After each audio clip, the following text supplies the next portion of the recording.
Nuestro segundo punto es: tu fe puede salvar a lo más preciado para ti. Tal vez has escuchado un dicho que dice: Dios no tiene nietos, solo hijos. Esto es cierto. La Biblia nos habla que la salvación de nuestro destino eterno, el infierno, solo se puede dar por medio de la fe, no por obras, como dice Efesios capítulo 2, versículo 8 y 9. También vemos en Juan 1:12 donde dice: mas a todos los que le recibieron, hablando de Jesús, estaban hablando de Jesús, a los que creen en su nombre, les dio potestad de ser hechos hijos de Dios. ¿Te das cuenta? Hasta este momento, cuando tú crees en Jesús, en Cristo, en su obra, que su sacrificio en la cruz fue suficiente para alcanzar salvación, cuando tú crees en eso, te conviertes en hijo de Dios. Cuando tú te arrepientes de tu mal proceder y aceptas a Cristo en tu corazón.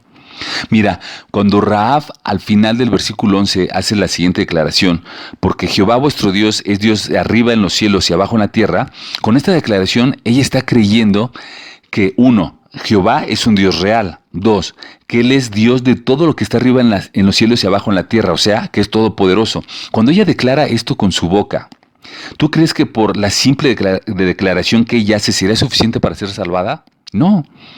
Hoy mucha gente dice creer en Dios en México. Yo creo el 90% son religiosos, pero ve cómo viven. Ve cómo va este país lleno de corrupción, de robos, asaltos, narcotráfico. ¿Tú crees que realmente tan solo el hecho de creerlo los va a salvar? No. Así como Rahab tenía que dar el siguiente paso, actuar en consecuencia de lo que ella había declarado, o sea, tener una fe activa. Esto fue lo que vio su familia en ella, la casa de su padre, como lo dice el versículo 12 y 13, sus padres, sus hermanos y hermanas. Por medio de la fe activa de Rahab, su familia llegó al conocimiento de Dios. Es por eso que empezaba diciéndote esta frase: Dios no tiene nietos, solo hijos. Tu familia no se va a salvar porque tú creas, pero sí tú puedes ser de salvación para ellos por medio del testimonio que tú des a ellos. Y eso fue lo que hizo Rahab. Rahab era una mujer de fe. Y por medio de ella, su familia creyó también.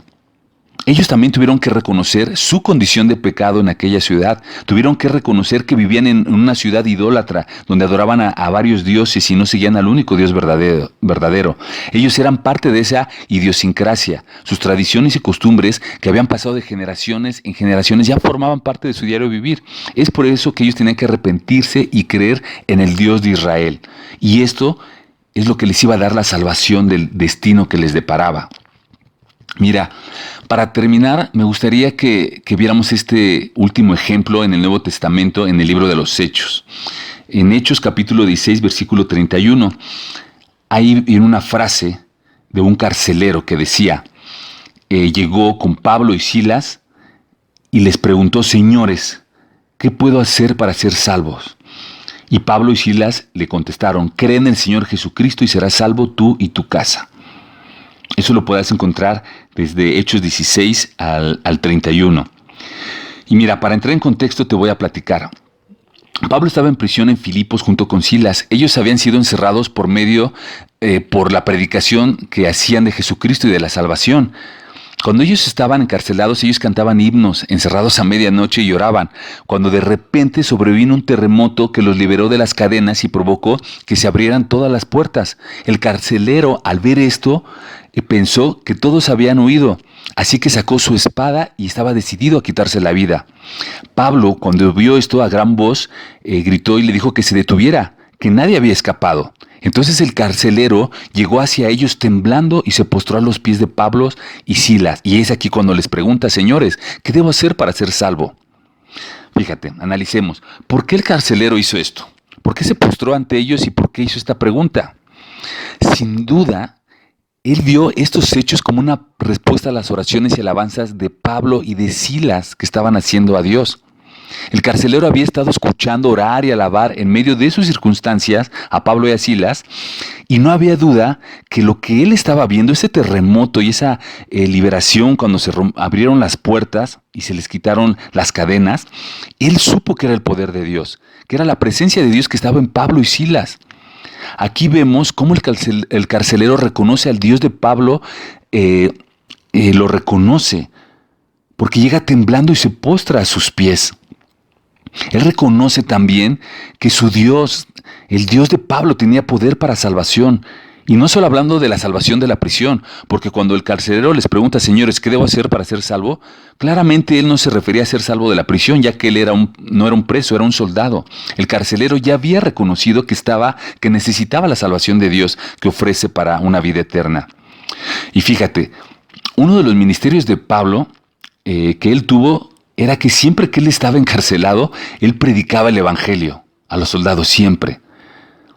Pablo decía en el libro a los Romanos, en el capítulo 1, versículo 16, porque no me avergüenzo del evangelio, porque es poder de Dios para la salvación a todo aquel que cree, al judío primeramente y también al griego. Entonces, mira, seguramente el carcelero ya había recibido el evangelio por parte de Pablo. Y esto nos confirma que era así, porque él hablaba de una salvación. ¿Qué podía hacer para ser salvo? Cuando Pablo y Silas le dijeron, cree en el Señor Jesucristo y serás salvo tú y tu casa, él entendió que era la oportunidad de salvación para él y para su familia. Así que los llevó a su casa, como dice el versículo 32 del capítulo 16 de este libro de los Hechos, y les leo literalmente lo que dice. Y le hablaron la palabra del Señor a él y a todos los que estaban en su casa. Es decir, cuando los lleva a él a su casa, Pablo les lee la palabra de Dios, a él y a toda su familia. El carcelero, al igual que Rahab, son un ejemplo donde la fe que es llevada más allá de ti puede impactar la vida de tu familia, de toda tu casa. Amigo, hoy tú tienes la oportunidad de salvarte, de arrepentirte de todos tus pecados, de llevar la salvación a tu familia, a tu casa. No importa quién hayas sido o cómo te vea tu familia, el Señor Jesucristo ya ha pagado por ti en la cruz tus pecados. Cuando tú decidiste arrepentirte y aceptarlo en tu corazón, Él te salvó. Tú eres una nueva criatura. Siéntete así, una persona transformada por el poder y el amor de Dios a través de Cristo. Él quiere salvar a tu familia, quiere salvar a tus amigos, a toda la gente que te rodea. Es ahí donde vemos el amor de Dios. Porque Dios es un Dios justo, sí, pero también es un Dios de amor. Y Él quiere que tú seas luz y la sal para este mundo que vive en tinieblas.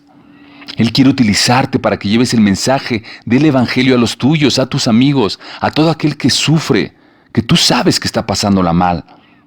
Hoy muchas almas se están perdiendo sin conocer este mensaje de vida eterna. Y de verdad, vienen tiempos difíciles.